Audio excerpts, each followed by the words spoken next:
Obviously मधु sir मुझे मना नहीं करेंगे, तो आ गए स्टूडियो में। Madhu sir good morning. Good morning Anuj. तो मधु सर क्या निकल कर आया जो हिंडनबर्ग ने इतना सब कुछ बोला? एक सैटरडे मॉर्निंग को तो एक ऐसा लग रहा था कि कहीं मार्केट में वापस पैनिक ना हो जाए, लेकिन संडे तक होते होते सारे मोर और लेस क्लैरिफिकेशन आ गए। अभी तो लग रहा है गिफ्ट निफ्टी देख करके कुछ ज़्यादा इस पर का इम्पैक्ट है नहीं। आपका क्या व्यू है? अनुज ऑनेस्टली ये मैंने भी पूरा उनका एलिगेशन भी पढ़ा और पूरे क्लैरिफिकेशन सब जगह से जो आए सब बहुत ध्यान से पढ़ा। मेरे को ना ये थोड़ा एक कोई कॉन्स्पिरेंसी लगता है। ये this is not about one individual और one group. Conspiracy against the country. Against, हाँ, ये कंट्री के अगेंस्ट में कॉन्स्पिरेसी लगता है। बिकॉज अगर आप देखिए कंप्लीट बेसलेस लगता है कोई भी एलोकेशन जो उन्होंने बोला है। अगर कोई इंडिविजुअल जो एक प्राइवेट सिटीज़न है, अगर उसने कोई फंड में पैसा डाल दिया और इंसिडेंटली अगर वही फंड में कोई कॉर्पोरेट ग्रुप के कोई रिलेटिव ने पैसा डाला तो उसमें खराबी क्या है, राइट? और उन्होंने बोला क्लियरली कि भाई उन्होंने अनिल आहूजा के बोलने से पैसा डाला था और जब अनिल आहूजा निकल गए उस दिन रिडम्पशन भी कर लिया। तो I can understand what is the allegation about. And secondly you know to malign the image of someone who is at this level in the regulator, and undoubtedly अनुज ये लोग अपने को क्या बता रहे हैं, ये हिंदुस्तान के जो रेगुलेटर है whether it is SEBI or RBI, undoubtedly they are proven to be the best in the world. There is absolutely no dispute the way we have handled our situation, and I think current chairperson's contribution to Indian capital market should not be undermined. Absolutely. I think what she has done as an individual, right from the time she was the member to she was chairperson now, I think the amount of significant changes which have been brought in Indian capital markets, specifically to protect the interest of the small shareholder. अनुज मुझे पता है जब मैं mutual fund चलाता था तो distributor को 6% का कमीशन लेना अलाउड था, up to 6%, and that was getting deducted from NAV, from where he have come such a long way. I think this is completely maligning the image of an individual who has contributed so immensely for the development of Indian capital market. और मुझे कोई भी allegation में complete baseless लगता है, and I am not mincing word Anuj. As an Indian I feel very proud of our regulators and the institutions which were built, may it be SEBI or may it be RBI. And I think we should all come together at this point of time as a country, because this is an attack not on an individual, this is not attack on a corporate house, but this is essentially a conspiracy against India to destabilize the markets here. तो मधु भाई दो चीज़ें, एक तो overall market पर आपको लगता है इसका कोई इम्पैक्ट नहीं, और दूसरा क्योंकि बार बार बात होती है एक अदानी ग्रुप स्टॉक्स की, क्या वहाँ पर इसका कुछ रब ऑफ होगा या अब वो भी इग्नोर करेंगे? क्या मेरे को बताओ ना क्या इम्पैक्ट हुआ लास्ट टाइम जब उन्होंने बोला अडानी ग्रुप के बारे में, you know obviously the prices went down, but what is the reality today? Almost high पे आ गए. $1 बिलियन का QIP किया अडानी एनर्जी ने अभी. Absolutely, who and who of the Indian capital markets have participated? All major institutions, 6 times बढ़ गया, right? That is the verdict of the market. And again, come to the group. Give it a break, yaar. What they have contributed to nation building? They built the largest port in India. They built the largest green energy company of India. They are building one of the largest cement companies of India. And this is just, and you know, it is all been done in last 20-25 years. So it is nothing else but some kind of a conspiracy to destabilize India and to destabilize a group. And I don't think markets will have any impact whatsoever. Today I will not be surprised if Adani stocks are higher than what they closed on Friday. So basically, Madhu sir आपकी बात से लग रहा है देखने का ज्यादा, ये ऑप्टिक्स ज्यादा है, इसमें कोई सब्सटेंस नहीं है, ऐसा रीड करें हम लोग. कोई घबराने की रिटेल को जरूरत नहीं है. बिल्कुल एकदम जरूरत नहीं है, मैं बोल रहा हूँ. At least not on this issue. See markets में फॉल और rise based on some other issues which are there in the market. You know tomorrow morning there be something else, but इस इशू को लेके बिल्कुल घबराने की जरूरत नहीं है. And I am vocal, I am clear that this to my mind, because I went through once, twice, thrice, I just find out what is the allegation. I could find myself, and after, of course, reading the वो clarification ma'am which are और being उनके issued. Husband का clarification press release आने के बाद actually सबको ऐसा clear होने लगा था, क्रिस्टल क्लियर। तब तक तो फिर भी डाउट्स होंगे आपके जहन में। नहीं, पर उसके बाद भी मैं आपको बोल रहा हूँ ना, पर आपने कोई फंड में इन्वेस्ट किया और आपने फंड से रिडिम्पशन कर दिया एक पीरियड ऑफ टाइम में, और वो फंड का अडानी स्टॉक से कोई लेना देना नहीं है। It is not that the fund in which you invested are invested in Adani company, तो फिर भी आप बोल सकते तो भाई कोई फेवर आपने कहीं पे किया होगा। दूसरा ही एलिगेशन क्या, ब्लैकस्टोन में आपका उनका हस्बैंड काम करता है, तो क्या हस्बैंड खाली बैठेगा क्या? I think if he has an expertise and if he's got interest wherein he can contribute to any institution, obviously he will do the job. Everything is crystal clear, या जैसे अब आती है अलग अलग क्वार्टर्स से मांग, इसकी और जांच होनी चाहिए, आगे बढ़ना चाहिए, सब कुछ क्रिस्टल क्लियर है, कोई कुछ इशू नहीं है, या इसकी अभी भी जांच का दायरा खुलता है, मेरे बनता है? हिसाब मेरे आपके हिसाब हिसाब से? मुझे तो समझ ही नहीं पड़ रहा है कि क्या किस चीज की जांच होनी चाहिए। आप मुझे बताइए ना, आप खुद भी एंकर हैं, आप बताइए किस चीज की इसमें जांच होनी चाहिए। नहीं बिल्कुल, मतलब भाई चलिए ठीक है, ये बात अब क्लियर हो गई। अब क्योंकि आप आए हैं स्टूडियो में, तो सिंस आपने बात की कि इस टॉपिक से तो मार्केट नहीं गिरना चाहिए, नहीं बिल्कुल, लेकिन ओवरऑल अब आपका मार्केट पर क्या व्यू बन रहा है? क्योंकि थोड़ा सा पिछले हफ्ते कुछ ग्लोबल क्यूज थोड़े वीक हुए, वो येन कैरी ट्रेड वगैरह का इम्पैक्ट आया। हालांकि हमारी मार्केट पर इसका इम्पैक्ट है नहीं, लेकिन ओवरऑल अभी आपको मार्केट कैसा लग रहा है इस समय? Anuj, to be honest with you, market की स्ट्रेंथ से मैं भी सरप्राइज हूँ। यहाँ पे मार्केट ने नॉट ओनली ये एन कैरी ट्रेड तो कुछ नहीं है, इलेक्शन का रिजल्ट ऑब्जर्व कर लिया, बजट का short term long term gains का सरवाइव कर गए अपन, राइट। कितनी सारी लास्ट 6 महीने में चीज़ें हो गई, पर इंडियन मार्केट का जो रेजिलियंस है, it is unbelievable this time. Having said this, I would say that last 3 years, Anuj, returns have been exceptional, and we should be, when we get into investment of this kind, we should be moderate in terms of our expectation over the next 3 to 5 year return. I think India's story is there is no doubt about it, and I think still positive returns will be there, but we should not extrapolate कि अपने जो पैसा बना है last 3-4 साल में, उसको अपने को एक्स्ट्रापोलेट नहीं करना चाहिए। That is point number 1। दूसरा, मैं अनडाउटेबली बोलना चाहूँगा कि कई पॉकेट्स हैं जहाँ वैल्यूएशन कंफर्ट नहीं है, राइट। थोड़ा यूफोरिया के जैसा भी लगता है कई पॉकेट्स में। तो जो भी, अगर आप इंडिविजुअल इन्वेस्टर हो, तो या तो आप अगर म्यूचुअल फंड में लगा रहे हो पैसा, तो केयरफुली म्यूचुअल फंड सेलेक्ट करके लगाइए। पर अगर आप इंडिविजुअल कंपनीज में पैसा लगा रहे हो, तो इवन और भी ज़्यादा उसको माइक्रो एनालिसिस प्रॉपर करके पैसा लगाने की ज़रूरत है। बिकॉज कहीं अगर आप कोई टिप में घुस गए, या कहीं पे ज़्यादा बहुत जहाँ मोमेंटम है वहाँ पे घुस गए, तो मुझे लगता है फिर पैसा नुकसान होने का चांस है। फॉर इंस्टेंस, अगर आप देखिए what has happened to even defence stocks, सब यूफोरिया बहुत था 1 महीना पहले। आपको याद होगा, अपन ने लास्ट टाइम बात भी करी थी कि ये रेलवे और डिफेंस स्टॉक्स में कंफर्ट नहीं बैठता है। 20-25, 30-30% निकल गए बहुत सारी कंपनियां। तो कमाने में तो बहुत टाइम लगता है दोस्त। 100 का 30 होने में 30% ही घसना लगता है 70 आने के लिए। 70 का 100 जाने के लिए 50% कमाना पड़ता है। नहीं मतलब बिल्कुल। अच्छा, आपने पर्सनली आपके लिए पिछले 2-3 साल काफ़ी शानदार रहे हैं। आपने जो भी टच किया है वो गोल्ड बन गया है। तो अब आप कुछ इस समय कैश पर बैठे हैं, आप फुल्ली इन्वेस्टेड हैं? नहीं, मैं इन्वेस्टेड हूँ अनुज, और काफ़ी सारे शेयर्स मैंने विद फुल डिस्क्लोजर मैं बोलूँगा, काफ़ी सारे बी ग्रुप के शेयर्स मैंने बेचे भी हैं डेफिनेटली।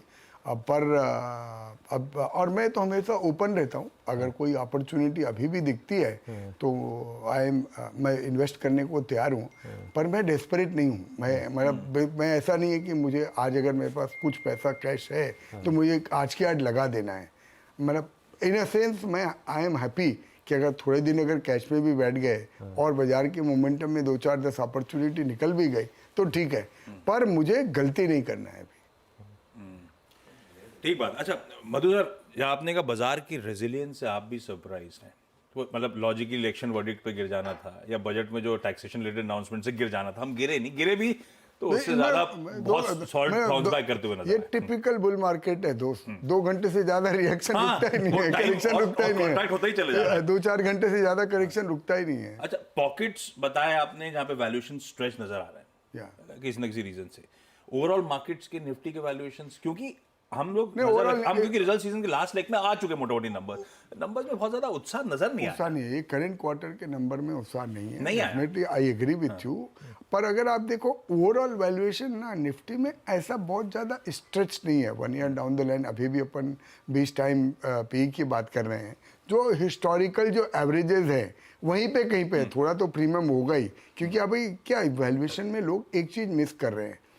ये लास्ट 5 साल में हमारा सबसे स्टेबल करेंसी है, सबसे स्टेबल इंटरेस्ट रेट है, सबसे ज़्यादा स्टेबल इन्फ्लेशन है, सबसे ज़्यादा स्टेबल मैक्रो इकोनॉमिक फैक्टर्स हैं, राइट। तो वैल्यूएशन का कहीं ना कहीं वो वी कांट कंपेयर आज के वैल्यूएशन को 5 साल के पहले के वैल्यूएशन के बजाय, क्योंकि उस समय इंडिया का मैक्रो इकोनॉमिक सिनारियो विकसित भारत बनने जा रहा है। इतना अच्छा नहीं था, राइट।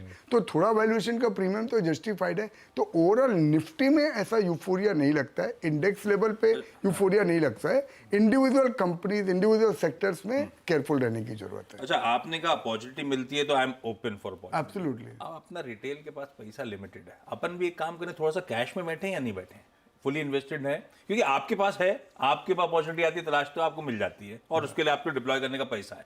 हमें इस समय थोड़ा सा बहुत पोर्टफोलियो को कैश में रखना चाहिए। नहीं, आई थिंक वो टैक्टिकल एलोकेशन करना चाहिए रिटेल को। मैं ये बोलूँगा, मतलब आपका जो एक पोर्टफोलियो एलोकेशन है ना, इस वक्त लोग जो कर रहे हैं ना, जैसे मैं बहुत सारी स्टोरियाँ सुन रहा हूँ कि बैंक डिपॉजिट को भी निकाल के स्टॉक मार्केट में पैसा लगा दिया, सैलरी या आती नहीं, हम लोग सैलरी आ डाल रही देते है, लोन लेके लोग पैसा लगा रहे हैं, गोल्ड बेच के पैसा लगा रहे हैं। वो मेरे हिसाब से ठीक नहीं है। आप एक वो जो एलोकेशन जो आपने बताया है, आप अपने कि भाई मेरे को 50-60-70% जो भी इक्विटी में डालना है मैं इक्विटी में डालूंगा, और बाकी दो दूसरे एसेट क्लासेस हैं। इवन देखो मतलब carried away ना हो। हाँ, कैरिड अवे ना हो, but that is one. Second बात है ना, ये बहुत ज़्यादा आसान है ये मोमेंटम में कैरी अवे हो जाना, क्योंकि आदमी ना उसको कंट्रोल नहीं कर पाता है। बोला पड़ोसी ने इतना कमा लिया, बाजू आज सामने वाले ने इतना कमा लिया, पेपर में रोज पढ़ते इसने इतना कमा लिया, ये इतना गुना हो गया। उसके बाद वो टेम्पटेशन को रेजिस्ट कर पाना ना बहुत कठिन होता है इस वक्त। भाई वो हो गया ना, अभी आजकल 20-25% रिटर्न पे भी लगता है कि मैंने तो कुछ नहीं कहा। हाँ, वो प्रॉब्लम है। आजकल कई गुने की बात करते, कितना गुना होगा ये बात गुना हो गया, करते वही है हैं। वो। बस मैं एक वीकेंड पे एक इवेंट में गया था, तो वहाँ पे बात हो रही थी कि 15 से 20% रिटर्न, तो बोले कि महीने का क्या साल का नहीं। अच्छा मतलब एक आपने एक बात की, 1-2 पॉकेट्स में ओवर वैल्यूएशंस हो गई हैं।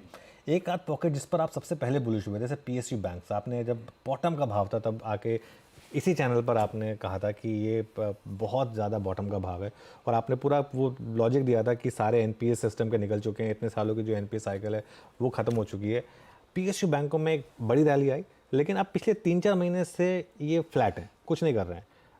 क्या यहाँ पर अभी भी दमखम बाकी है आपके हिसाब से? PSU बैंक्स में वैल्यूएशन अभी भी महंगे नहीं है अनुज। अब मतलब अगर आप देखोगे कंपेयर टू जहाँ दूसरे पब्लिक सेक्टर कंपनीज का 30, 40, 50, 60 पी हो गया है, वहाँ पे PSU बैंक्स अभी भी, अगर मैं 2 साल का व्यू लेने को तैयार हूँ तो 5, 6, 7 पी में अच्छे बैंक्स मिल रहे हैं। तो PSU बैंक्स महंगे नहीं है मुझे लगता है। पर एक बारी जो वैल्यूएशन बहुत ज़्यादा सस्ते थे, जब अपन बात कर रहे थे 0.3 टाइम बुक वैल्यू था, अभी करीब 1 टाइम बुक वैल्यू पे आ चुके हैं PSU बैंक्स। अभी भी पैसा बनाने की ज़रूरत है, बट अगेन अपन वो जो रिटर्न आया है लास्ट 3 साल में उसको एक्स्ट्रापोलेट नहीं कर सकते। तो अगर मेरे पास PSU बैंक के शेयर हैं और मैं सिलेक्टेड इन्वेस्टर हूँ, तो मैं जस्ट बिकॉज ये भाव बढ़ गया इसलिए नहीं बेच दूंगा, क्योंकि वैल्यूएशन अभी भी मेरे फेवर में है। अच्छा मधु सर, PSU बैंक हो गए, आपने वो जहां वैल्यूएशन स्ट्रेच्ड है वो बता दिया, डिफेंस और रेलवेज, और वो ठंडे भी पड़ी थी पॉकेट्स।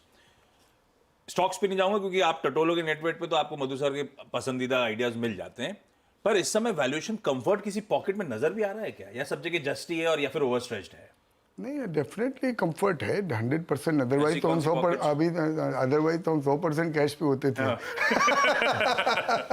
वो तो सिचुएशन है ही नहीं। अब वो रह नहीं सकते ना, आजकल मोमेंटम इतना सरप्राइज कर रहा है कि आपको पर वही इन्वेस्ट मैं करना। बता नहीं, ऐसे नहीं है दोस्तों। Comfort अगर आप ना मिल देखो रहा है। कंफर्ट है, फार्मा में कंफर्ट है, सेलेक्ट आईटी कंपनीज में डेफिनेटली कंफर्ट है। एक जो ओवरऑल एफएमसीजी का बास्केट है जहाँ पे कि अपने देख रहे हैं थोड़ा रूरल डिमांड इम्प्रूव हो रही है, वहाँ पे कंफर्ट है। सेलेक्ट मैन्युफैक्चरिंग में बहुत ज़्यादा कंफर्ट है जहाँ मेरे को सी आपको ना, मैं क्या बोल रहा हूँ, आपको अपना दायरा दो चीज़ों में बांधना पड़ेगा तो आप अभी इस वक्त इन्वेस्ट कर सकते हो।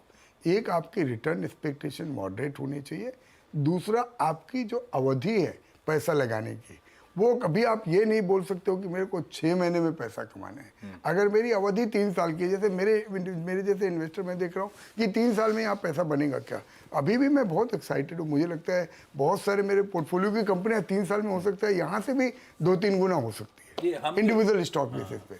हम जो रिटेल आए थे ना कोविड टाइम्स के बाद से, हमें तो बहुत गजब के रिटर्न दिए बाजार ने। अभी एक्सपेक्टेशन को मॉडेस्ट कर लेना, रिटर्न्स की एक्सपेक्टेशन मॉडेस्ट रखना का मतलब क्या हुआ?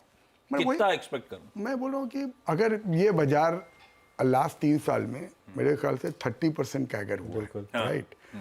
अगले 3 साल के अंदर हमको अगर 15% प्लस रिटर्न भी मिल जाए, आई बी वेरी हैप्पी, क्योंकि उसके बाद वेरी हैप्पी। अगला तो उसके फिक्स डिपॉजिट में तो बहुत कम मिल रहा है। कमी है ना अनुज, और दूसरे जो कंपेरेबल है, गोल्ड भी उतना पैसा बढ़ चुका है ना ऑलरेडी। मैं बोल रहा हूँ रियल एस्टेट कहाँ पे सस्ता है। अगर आप यहाँ से इक्विटी से निकाल के बोलोगे कि रियल एस्टेट के भाव भी 3-3 गुना हो चुके हैं, बिल्कुल। और फिक्स डिपॉजिट में और फिक्स इनकम में तो कोई रिटर्न है ही नहीं। इसके लिए जरूरी है कि अपना एक पोर्टफोलियो प्रॉपर एलोकेटेड रहे। एंड जस्ट बिकॉज सी सबसे बड़ा डेंजर क्या है अनुज और भाई, इस समय देख के ना कि बाजार बहुत बढ़ चुका है, 25,000 निफ्टी हो गया, 80,000 इंडेक्स हो गया। अरे भाई अर्निंग भी बढ़ी है ना, सिर्फ इंडेक्स और निफ्टी थोड़ी बढ़ा है, अर्निंग भी बढ़ी है ना। हम हर बार ना एक गलती क्या करते हैं, हम 2020 के बॉटम से गिनते हैं। Exactly. वहां से मार्केट कितना चल रहा है, मतलब वो उस बॉटम की शायद कोई इतनी वैल्यू नहीं थी। अच्छा, एक आखिरी सवाल, क्योंकि आपने बात की अदानी ग्रुप स्टॉक्स की कि उसके क्यूआईपी में इतना रिस्पांस आया, अभी शायद बात हो रही है अदानी एंटरप्राइजेस के भी क्यूआईपी की, उन्होंने भी अप्रूवल ले रखा है। आपको लगता है वहां पर भी उसी हिसाब से रिस्पांस मिलेगा? और अगर आप डालेंगे क्या पैसा उसमें? मैं पक्का डालूंगा। मैं बोल रहा हूँ, मैं गौतम भाई की बहुत इज्जत करता हूँ पर्सनली, बिकॉज मैंने उनको पिछले 25 साल में एक इतना लार्ज इंस्टीट्यूशन और इतना बड़ा ग्रुप बनाते हुए अपनी आंख से देखा है, राइट। और मैं ऑब्वियसली हम जब रिलायंस म्यूचुअल फंड में भी हमने काफ़ी बड़ा इन्वेस्टमेंट किया था ग्रुप में, हमारे बहुत पैसे बने थे, और इंडिविजुअल लेवल पे भी मैंने इन्वेस्टमेंट किया है ग्रुप में। अनुज, इस वक्त मैं बोल रहा हूँ आप लोगों को भी ना, कभी अगर आप देखिए कि एक इंडिविजुअल और एक कंपनी 25 साल में इंडिया में क्या अचीव कर सकती है, उन्होंने ये करके दिखाया और रियल एग्जीक्यूशन है। दूसरा जो अडानी ग्रुप की सबसे अच्छी बड़ी बात है अनुज, जो आज के डिस्कशन के लिए बहुत ज़्यादा रिलेवेंट है, उनका कोई भी वेंचर नेशन बिल्डिंग से क्लियरली लिंक्ड है, अलाइंड है, राइट। तो कोई भी जो काम कर रहे हैं, चाहे वो पावर में कर रहे हैं, चाहे वो पोर्ट में कर रहे हैं, चाहे सीमेंट में कर रहे हैं, हर जगह पे उनका नेशन बिल्डिंग से फुल्ली अलाइंड है। और उन्होंने जो एग्जीक्यूशन कैपेबिलिटी दिखाई है वो एकदम एग्जाम्पलरी है। अभी आप बोलोगे कल अडानी इंटरप्राइजेस का भाव 10 दिन के अंदर 6,000 रुपये हो जाएगा तो I may change my opinion, right. अगर ये वैल्यूएशन पे मुझे मिलेगा और मुझे मौका मिलेगा तो मैं ज़रूर इन्वेस्ट करूँगा। और इस वक्त लास्ट में आपको बोल देता हूँ, अपने इंडिविजुअल कंपनीज़ के बारे में बात करिए, मेरा इंटरेस्ट है उसमें।